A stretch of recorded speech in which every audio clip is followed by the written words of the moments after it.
there's the cliche of the connected fridge.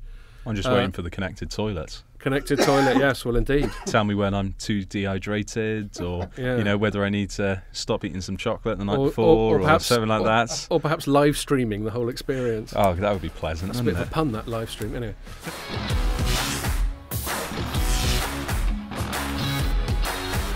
Hello and welcome back to the Telecoms.com podcast. Sorry we haven't been doing it for so long, but we frankly couldn't be bothered. Anyway, here we are. I'm back with Jamie from Telecoms.com and Ian from Light Reading.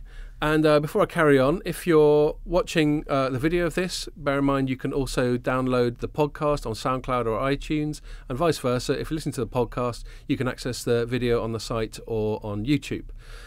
This week we're going to be talking about net neutrality, and specifically how Apple's finally adopted a position on the subject. Then we're going to move on to 5G and ask whether or not Europe is lagging dangerously behind in the race. And lastly, we're going to talk about some of the new things that came out at the IFA Consumer Electronics Trade Show. So I'm going to hand over to Jamie. What's the first thing we're going to talk about today? So we're going to be talking about net neutrality to start with. I mean, this is essentially this morning or last week, whenever you're sort of like watching the video or listening to the podcast. Apple has come out and essentially supported the current net neutrality setup, Tom Wheeler's legacy. It's a bit of a strange move. I mean, when was the last time you actually heard Apple come out in public and say something, that wasn't at a conference or wasn't some sort of rubbish, just having what's his name, Tim Cook or whatever his name is, stood up the front in this very glorious artistic press conference. But they basically come out and said net neutrality is very good. It encourages competition. You can't have a tiered internet. You can't favour the big boys. You've got you've got to have the investment and innovation through the open internet to stop messing around with it. Okay. That's essentially the long and the short of it is they've said keep the current rules, or something very similar to what net neutrality is now. Okay, so in summary, my understanding of it is net neutrality basically means that the operators, the people who own the infrastructure, cannot determine a superior or inferior quality of service depending on content or how much money they've been given. It's got to be absolutely the same sort of service for everyone. Yeah, I mean, going a bit deeper, you got the idea of sort of the utilisation of the telcos as well. Title 2, that's involved in the net neutrality side of things. How can you have a tiered internet when it's a commodity? It's a requirement of everyday life now. Okay, so that is net neutrality. So Ian, net neutrality, good or bollocks? I mean, I think it's bollocks to some extent, in that I think there's a lot of noise that gets made about net neutrality. That's my main view of net neutrality, having looked at the issue evolve for a long time now, is that there's so much confusion around it, and there's so much noise coming out of these various interest groups that the kind of bigger issues really sort of get obscured, and we don't end up with any kind of sensible resolution of the problem. I mean, what exactly does net neutrality mean anyway in practice? I don't think anybody would want to see networks getting blocked by operators. Internet telephony services actually getting restricted and you can't use it. But in terms of what it means, it seems to vary from one source to another. So you've got some people who take a really hardline view that you shouldn't be allowed to, even things like operators offering services like Twitter as part of a package of part of a deal, zero rating, that kind of thing. Where do you draw the line? Is the discrimination, if you discriminate, does that mean it's only with services within a particular category, or can you offer preferential treatment to one type of internet service perhaps, but not to another?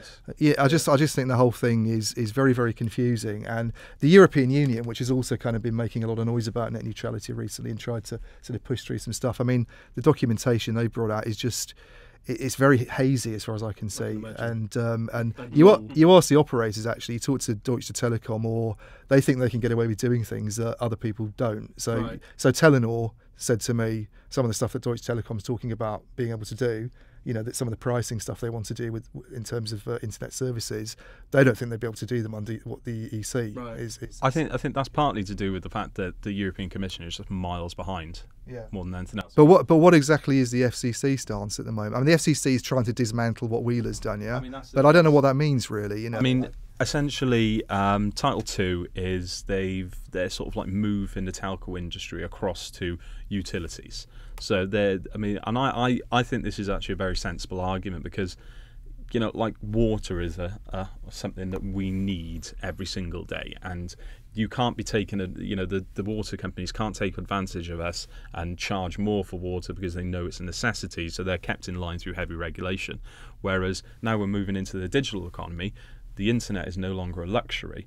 It's a day-to-day part of our everyday lives, not just from online news, but banking and like when the smart home comes around, it's so enshrined in our entire life that can no longer be considered a luxury. So it's got to be utilized, and the rate, the amount that you pay and you can be and the telcos can charge has to be under strict control. But does it mean that if I'm T-Mobile and I say to my subscribers that if you sign up for a T-Mobile for this package, any music streaming services, you're allowed to use those without it counting against your data allowance? Is that an infringement of net neutrality? No, so basically, net neutrality, to infringe net neutrality, Deutsche Telekom or T-Mobile, whoever it is, would have to set up an agreement where you have this amount of internet going at this speed for let's say, I don't know, Spotify, and Apple have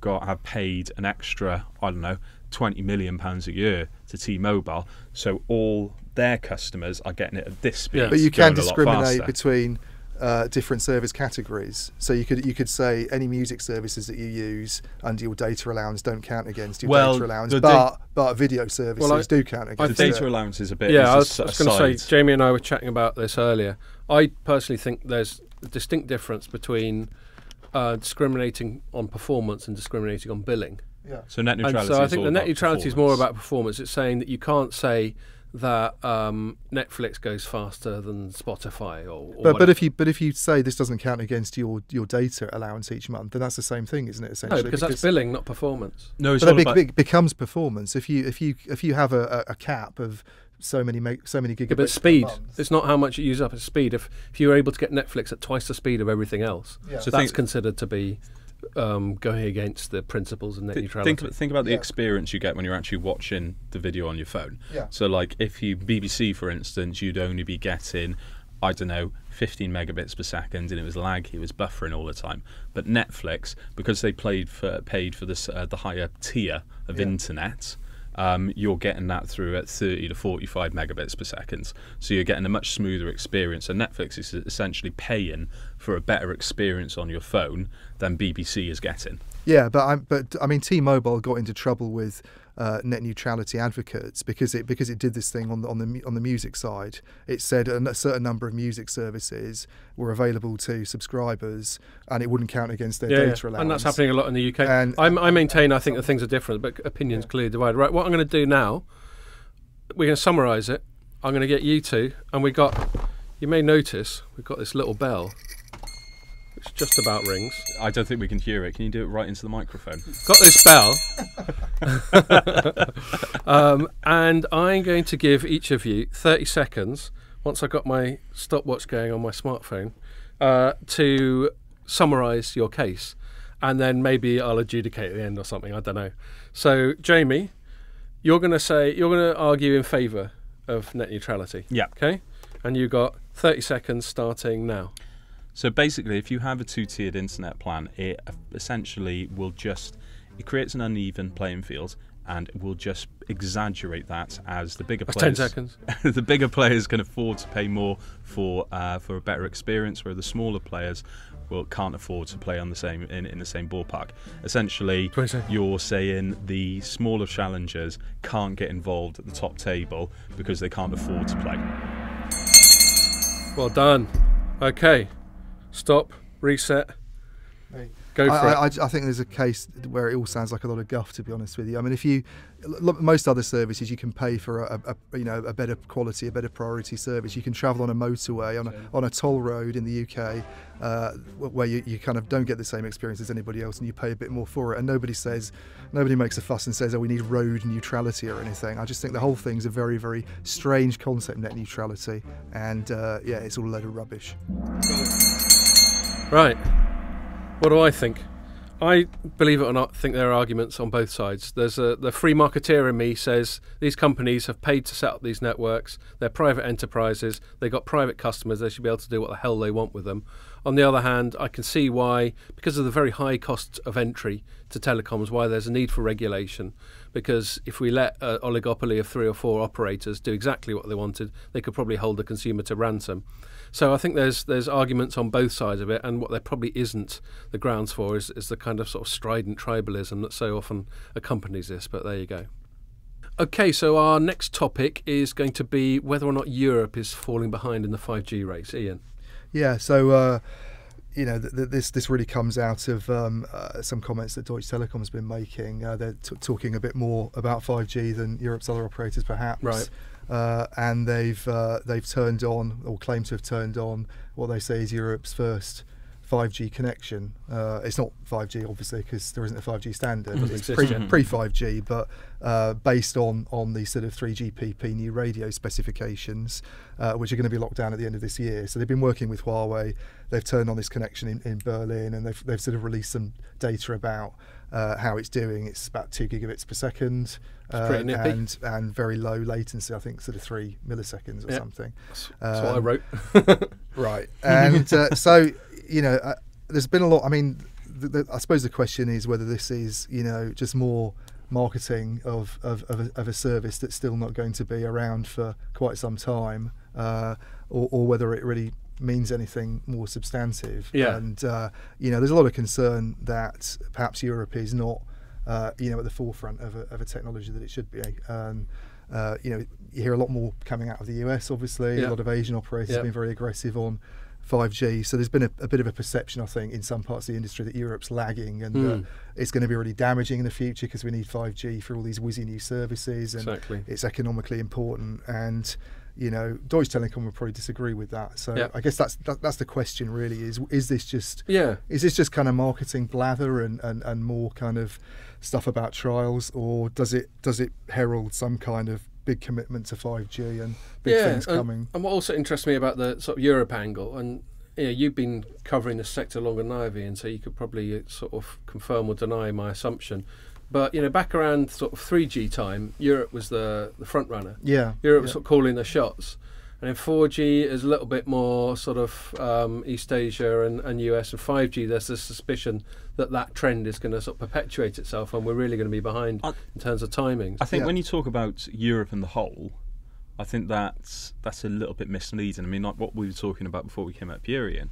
When you look at France and Spain, in terms of their fibre rollout, it's looking absolutely brilliant.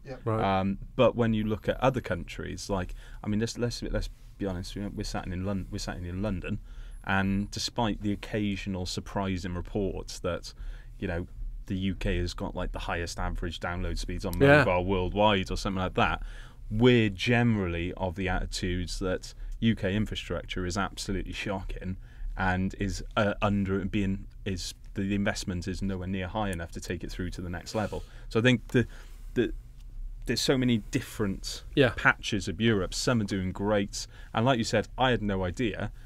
You said fibre to the cabinet or fibre to the curb in Germany is doing really well, but the last mile is shocking. And there isn't any of it really. There's some, but there's not a lot of FTTH. You basically got to sit on a cabinet if you want to get. And I mean, that's a really good point though about this kind of Europe, the schism in Europe. I was actually talking earlier this morning with an operator that I can't really name, I don't think, at the moment, but they were go on. They were saying there's a possibility that you do get some kind of division within Europe, where some of these southern European countries that for regulatory reasons have really kind of made big strides in terms of getting fibre to the home networks out. That you get a situation where they kind of take a bit of a leadership position perhaps in 5G, that you don't see in Northern Europe, and the reason being that you need that fibre in the ground. This is an issue that I don't think gets talked about anywhere near as much as spectrum and the radio stuff. But those backhaul networks, those kind of my assumption was that Eastern Europe was probably one of the best ones around at the moment. Either that or the Nordics. Spain surprised me a little bit. I knew Orange were rolling out some really heavy stuff in France. Yeah. Germany surprised me. I say Northern Europe. Your main culprits there. Yeah, the Scandinavian countries have obviously got a good reputation as being, have done a good job on terms of fibre infrastructure. So you're really talking about the UK and Germany which are two very, very big countries population-wise in Europe that have not really sort of progressed very much in terms of getting FTTH out. There's more kind of noise happening at the moment. There's talk about things that could materialise over the next couple of years, but there's still not a lot of fibre up to people's premises. I mean, it is some of the really big nations, though, really big economies more than anything else in sort of like Europe. I mean, even you look at Italy. I mean, I don't know what it's like in Rome and Milan and all that sort of thing, but they're having some major fallouts because of what it's like in the countryside at the moment, isn't it? So, is the 5G revolution going to prove that Eastern Europe can battle with the big boys you get a lot of vested interest in the UK. We're constantly getting various operators moaning about whether it's OpenNet or whether it's 3 going on about auctions, all that sort of thing. Because the telecoms industry is more heavily regulated than a lot of others, I suppose there's a lot more grounds for people to moan at the regulators, to lobby them in the direction that they want things to go. So if you're one of the chasing pack, you're going to lobby them to try and hobble the leading guys a little bit, and vice versa. Yeah. So you get a lot of that going on. One thing I ask, just to be devil's advocate, just to what extent it even matters whether or not we're at the front of the pack for 5G and all that sort of thing. It's generally just to recap to any sort of our audience who don't have to go on about this quite as much as we do.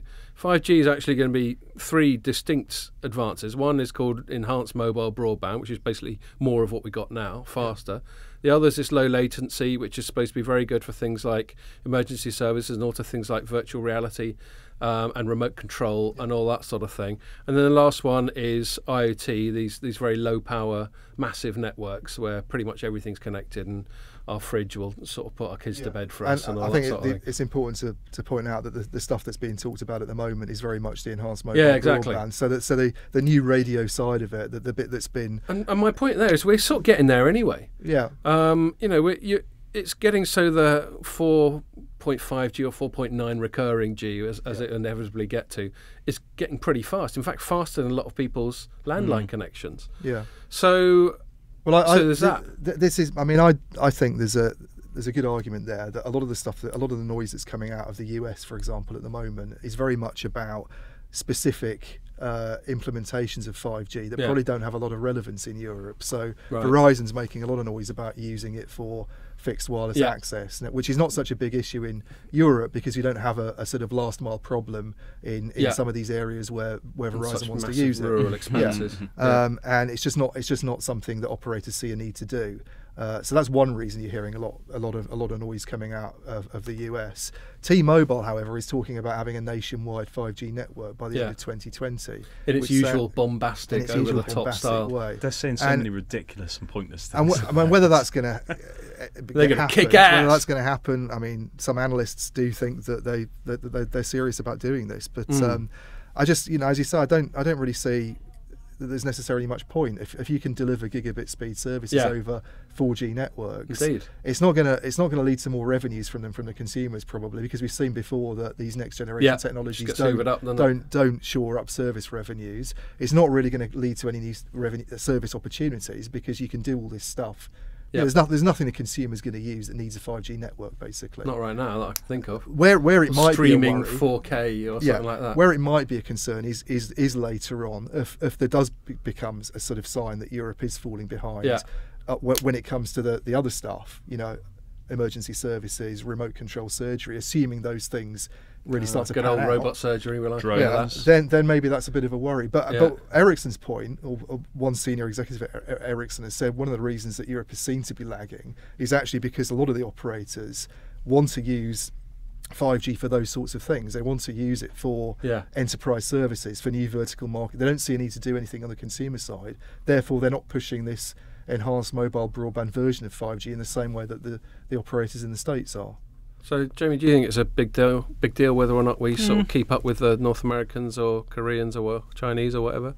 Yeah, I mean, more than anything else, I think the one reason it is a big deal is that when you look at where companies will set up offices, when you look at sort of external investment, when you look at startups or university spin-offs and all that sort of thing, they'll only appear in places where you do have these super fast networks, or because I mean that's ultimately where the new unicorns are going to come from. They're going to be all digital companies. They're not going to be in the traditional sectors anymore. But I completely get your point on sort of smartphones. I mean, to relate it back to a story that we wrote, last week before, sometime, I can't remember exactly where it was, but it was that 3 SIM-only deal where you get 100 gigabytes of data a month for £25. And I was looking at it and I was looking at my monthly usage. I was like, well, I don't bloody need it. No. I generally go 5 or 6 gigabytes a month. Yeah. If you're getting up to that level, you probably want unlimited. Like I sometimes notice, like when I get a taxi, the cabbie's been watching telly on his phone. Yeah. So he's presumably streaming that over his wireless network, and so he's presumably on an unlimited tariff. And I know that's sort of like sort of capacity as opposed to speed, but it's a similar argument. I don't need my phone to go that fast. Yeah, but and you're not going to be able to support a 4K no video signal anyway. But in terms of attracting investments, attracting new companies, like how long have we been talking about Silicon Roundabout? Like it's going to be the next big thing, and all of a sudden it's still round a bloody small roundabout. It's not those needs to be more than a goddamn roundabout. Those little areas aren't going to grow unless sort of we keep up pace with 5G. So on the mobile side of things, no, I don't think it's needed whatsoever. I wonder if part of it is, a lot of the companies, the operators that have been making a lot of noise about it, want to be at the forefront of 5G development. They want to sort of lead the development of the standard. Companies like, Korea Telecom, AT&T. Is that a factor as well? Is positioning yourself and having something in? So you think it's more sort of like marketing and PR gambits? I think the marketing side of it, I think from a rollout perspective, I don't think that T-Mobile is really going to have a nationwide 5G network by the end of 2020. And I think the stuff that they're talking about in Japan and Korea, it's very much going to be hotspots and stadium-based. So I don't really see that there's going to be this signs of a huge lag and that services are going to be pervasive in other parts of the world before Europe. But certainly operators in Europe, you could say, they seem to be less involved, perhaps. I don't know on the standardisation side. I mean, maybe I'm wrong about that. But I agree. And to conclude that one, you sort of touched on a point I was going to make if you hadn't, which was this sort of prestige thing. It's almost like a sort of space race type of thing, isn't it? We're first, and then from companies, of course, we're only too aware of the over marketing. It happened with 4G, didn't it? As soon as someone got a bit of HSPA going, they were calling it 4G. I think that was T-Mobile. Yeah. So T-Mobile. To be fair to T-Mobile, they're doing really well at the moment. Yeah. They are, in their own words, kicking ass. They're doing a good job of having a go at other people for doing the same thing. But they do like to seriously bang on about how great they are. And I actually don't think it does anyone any favours when companies start jumping the gun with their marketing and calling things 5G. So right now we're in pre-5G. Yeah. Is the thing they go on about, and to end users, it's at best confusing.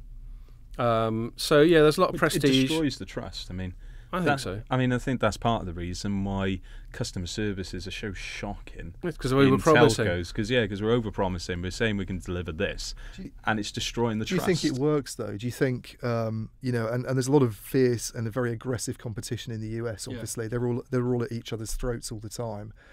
Does it make a difference that I know there are friends of mine who don't know much about telecom, but they'd want to be the first person to go out and get a fancy new iPhone 9 on a 5G network and say, "Oh, my network's much quicker." But I think they can understand. So we all understand that with technology, it's often numerical, isn't it? Like with PCs, mine's got a 2 gig processor or whatever. My Hoover's about 1 million watts and it can hoover up entire houses and all that sort of thing.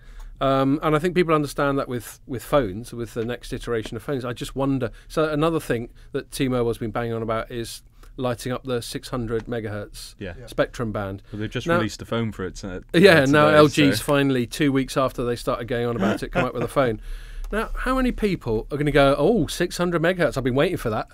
Yeah, I'm all over that shit. But it's kind of the same. Well, there are people that bigger is better and bigger I want it. Verizon throttling their video performance, and they said, they released this new unlimited plan, and they've said on the 2 tiers of the unlimited plan, on the lower tier, you get 480p on your performance on your smartphone, and then on the upper one you get 720. Yep. Now, realistically, a phone this big, are you going to need anything more than 720? But it's going to be a stick that Verizon, that's sort of T-Mobile. It's a number, and bigger is better. Bigger is better. Yeah. We're unlimited. We won't throttle you, even though throttling to 720 will probably improve performance, because there'll be less congestion on the network because they're not using unnecessarily data. So ultimately, throttling will probably improve, but it's just a stick that T-Mobile and AT&T are going to use. All right, I'll start wrapping that topic up then. I think we're all in agreement that obviously it's desirable for us to keep pushing forward technologically, but whether or not the US or Japan or whatever is a little bit earlier than Europe probably isn't of massive consequence. It is as a slight tangent, slightly interesting what you're saying about different parts of Europe, because of course European Union is supposed to be all about there's no sort of 2-tier Europe, everyone's in it together, and one of the downsides of that kind of collectivism can be to hold everyone back. But I think we also will agree that, and God knows we've covered this enough times when we're doing the podcast before and all our writing every day, that everyone banging on about it the whole time risks sort of diluting or just belittling the whole concept. So sticking with Europe, I wrote this week about a consumer electronics show called IFA, which is sort of the second biggest behind CES, which happens in January in Vegas. And consumer electronics shows increasingly, sort of a couple of decades ago, it would just be tellies, washing machines, that sort of thing. But now everything's becoming much more connected, which is the sort of theme of what I wrote about it. And, and there's some good parts and there's some bad parts of that. Obviously, again, we've explored this many times over the years. There's the cliche of the connected fridge. I'm just waiting for the connected toilets. Connected toilet, yes, well, indeed. Tell me when I'm too dehydrated, or whether I need to stop eting some chocolate the night before, or perhaps, something like that. Or perhaps live streaming the whole experience. Oh, that would be pleasant. That's a bit of a pun, that live stream. Anyway, let's step away from that disgustingness. And so we have the connected fridge, and that's been going on for about 2 decades. Hasn't really come to anything, and it's just become a cliche. If Ray was here, he'd be sighing and hanging his head now. But things are getting connected, perhaps in a more useful way. So I'll sort of summarise what has been going on at the show this week, and then we'll have a little chat about whether we care or not. Samsung had already launched its definitely not explosive at all Note 8 prior to this. So its big announcement was some sort of fitness bands stroke smartwatches, and smartwatches seem to be increasingly going in the direction of emphasising fitness, because everyone's realised that all the other things that you might use a smartwatch for are pretty pointless. It's not a fashion statement, though, is it? They look hideous. They look hideous, and there's no functionality. If a smartwatch is the same size as this analog watch I have now, I'm not going to be interacting with it like this. No, 100% not. Kids don't wear watches. That's the other thing. Kids don't wear watches. Well, thanks for calling me a kid. You're relatively. You're a kid to me, Jamie. Taking something that's important to old Luddites and trying to kind of repupurpose it for the and it's just I never desperately really thought about it that way, to be honest. Well, it's also a desperate push for the next new category. Yeah. It was more sort of nascent in my previous life. I was a sort of devices analyst focusing on smartphones, and we were all going, smartwatch is going to be the next big thing. And we're hoping it is going to have a similar kind of size and momentum and impact of smartphones. So that's where you get a lot of push side. People desperately want the next category. Anyway, that hasn't been the case. So they're focusing on fitness, and there's all sorts of new ways in which people who actually get off their arse occasionally can obsess about it and share it and count their steps and count their bends, and I think some of the stuff, there's a Speedo one where you can tell everyone how much swimming you've done and all that sort of thing. So that's a big thing. And then prior to that, I mean, Fitbit has just got into the smartwatch. So you've got Samsung coming at it from watch down into sort of more fitness bands. You've got Fitbit moving up, and they seem to be meeting in this smartwatch come fitness band category. I think they're all getting it wrong because it's still too expensive. These Fitbit ones cost £300 or $300 maybe. I mean, Fitbit have got it right with the way they started. Yeah. In that those fitness devices, they're basic. They do what you want. How much are those fitness devices? Then they range. I mean, you can get them from Aldi at one point were doing it and like a knockoff version for like £29 or something like that. Yeah. And then the Fitbits range from anywhere between like 50 upwards, I think. So it's not break the bank. Exactly, and that's always my point. If you can, even if you're someone like me for whom a bit of a jog is quite a sort of major event, I could just about imagine getting bought a £50 one for Christmas or something, and then I get to put it on and go, look at me, I've done some steps. I think I'll have a beer to make up for it. But even someone like Jamie, who's far more active than I am, I don't know if you feel that shelling out £300 just to keep track on all that stuff is something you'd be prepared to do. I wouldn't do that. I wouldn't do that. No. The thing is that I find interesting is you don't see a lot of kids wearing Fitbits and these kinds of things, but they all have phones. Yeah. And now I brought back a device for which was given to me, it's a smartwatch type thing, and gave it to my son. And the first thing he did was sold it. Right. So nice one. Did he even tell you who's doing it? No, just one day it disappeared. He just did it, and then I found out how much he'd made from it. Right. But obviously he didn't. He would never have done that if I'd given him as a present an iPhone 7 or something. No. Even though he would have got more money, he would have more perceived value to hold on to it. Yeah. And I just wonder whether the sort of next generation, which is really the target market for this kind of stuff, surely then. I just don't see the value in it, because I think the older generations, no offence, didn't have mobile phones when they were growing up. No. So the introduction of mobile phone, we had black plastic Bakelite phones. Well, yeah, the introduction of a mobile phone is something extra, but you had watches, so putting on a Fitbit is quite natural. But I mean, Ian, I know you run as well. Sorry, not very quickly. Do you use a Fitbit? Because I just take I have my phone on me, with me, and that sort of tracks the distance. Yeah. So, and I don't even have any fancy app. I just use the inbuilt Apple step counter, which sort of tells you how many miles you've done. I got Strava, which I downloaded. So, it's on my I put it in my phone. I put it in my pocket. It's fine. I don't need a Fitbit. It's all right. Well, I've got much more traditional organic method, which is when I collapse puking onto the ground. I figure I've run enough. It normally takes a good 30 seconds or so. So and then the other thing I wanted to flag up from EFA, there's all the other usual stuff, but a sort of underlying trend that's going on at the moment is everyone's now integrating with the smart assistants. So you've got Amazon's Alexa, which typically manifests itself in things like the Echo and the Dot, these smart speakers. And you've got Google Assistant, and Apple's obviously had sort of Siri going on for a little while. Apple's not really getting involved in this sort of thing. It's being its typical sort of siloed, it's the Apple way or the highway. Whereas Amazon and Google, and to some extent Microsoft with its Cortana, which has actually got into bed with Alexa in a sort of rather weird concept there. Everyone, all these other brands that you wouldn't normally associate them with, like Bosch or Panasonic or whatever, are announcing these devices that now understand the language that these smart assistants can get their head around. So this seems to be, and underpinning all of this, why anyone should care, because I don't know about you, smart assistants, I've presumably got a Google Assistant on this. I never feel inclined to use it. A lot of people I know who've got iPhones never use Siri. I think kids do. Right. I think younger people are using this, and I know analysts have talked about the whole voice recognition thing being. Well, that's another thing. I'm going to come up to that. I think that's an issue. But the actual smart assistant, the actual hey Google, do my shopping for me. Look, it just started up as well when I said hey Google, stop it, bad phone.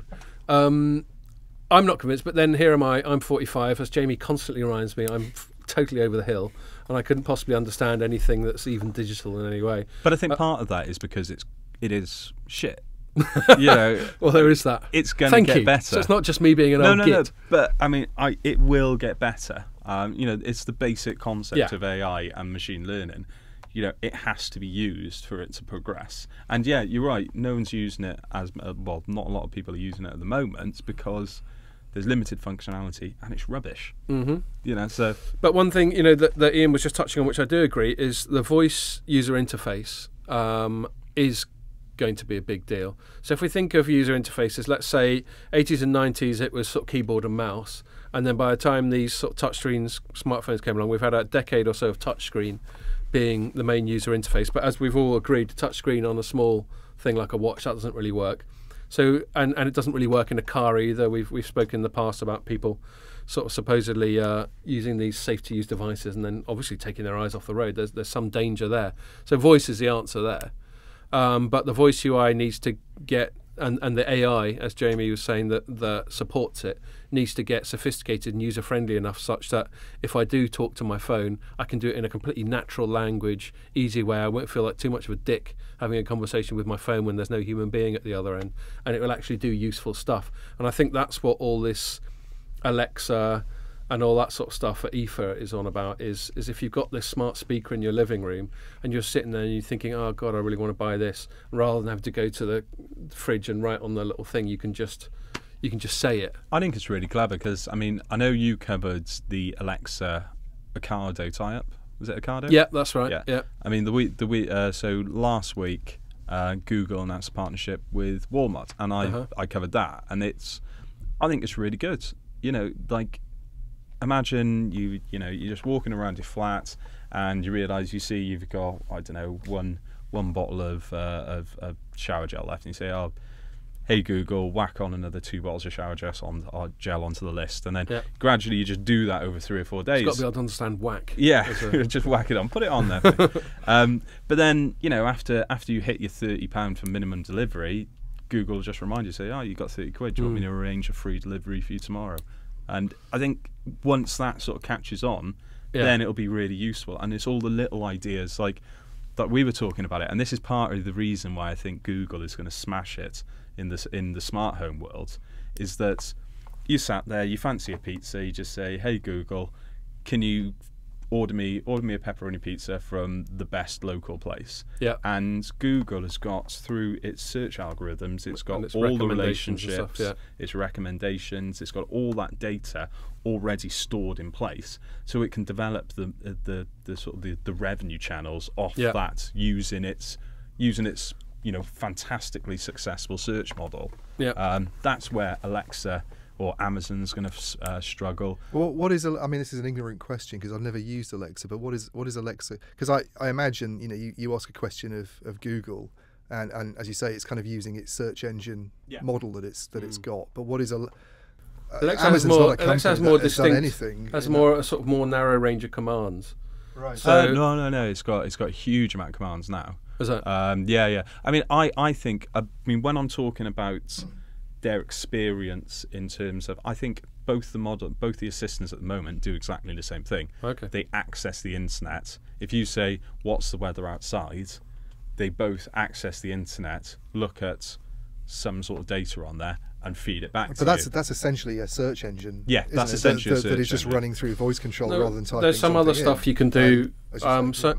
There's some other stuff you can do, certainly with Alexa, is if the device supports it, if your telly supports it, you can use it to turn your telly and change channels, or even just say, what's the best thing on at 9 o'clock, and in principle, it will somehow dream up your preferred program. But that's the way it's headed. Is more than just what Jamie quite rightly said, more than just a sort of voice-driven search, but starting to control other stuff. But that's where the money's going to be. I mean, there's no, Google's not going to make any cash from switching your lights on and off. It's going to make money off referrals, and that's where the rest of them will struggle because they don't have these advertising relationships set up.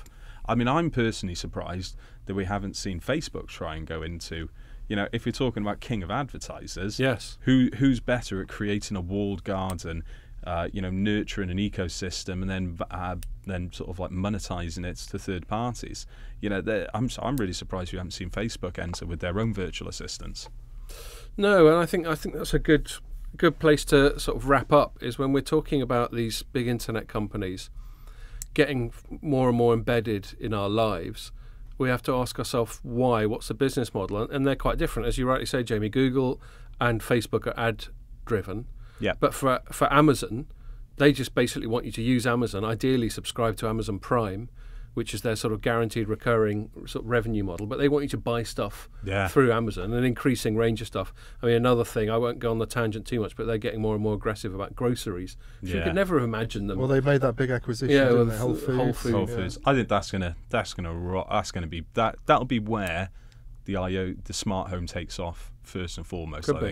Could be. So shaking up the retail sector. So that's what Amazon wants. And Apple, let's not forget, Apple's revenue model is actually margin on devices. Yeah. So everything they give Siri away for free. They give effectively iOS and all their other cool stuff like their App Store away for free, in the hope that you'll pay what I consider to be over the odds for their devices. Yeah, cultists will pay anything. There we go. So you got all these big internet companies coming at it from different directions, but they all seem to be converging in this space. So I think it's going to be interesting. I think Jamie's got a point. The ad funded model seems like a good one, but my gut feel is that Amazon's, in terms of momentum, really in the ascendancy at the moment. Its numbers always seem to be going through the roof. My wife finally persuaded us to go with Amazon Prime around last Christmas, and we haven't sort of got rid of it. Yeah. So they got me now, and I always vowed that I wouldn't. But don't forget, you 80 say quid just comes off your account next year. You forget about it, and then it's like, well, I've got it now. So, but don't forget, you say Amazon's numbers are constantly going through the roof. I mean, you look at Google's financials; they're skyrocketing and every Apple's quarter. not struggling. No, they're all doing well. But I've just got a gut feel they just seem to be on the ascendancy at the moment. So that was really good. It's good to be back, isn't it? Doing this podcast stuff. Yep. Nice way to spend a Friday afternoon or Monday. We'll try and be slightly more coherent next time, and see you later.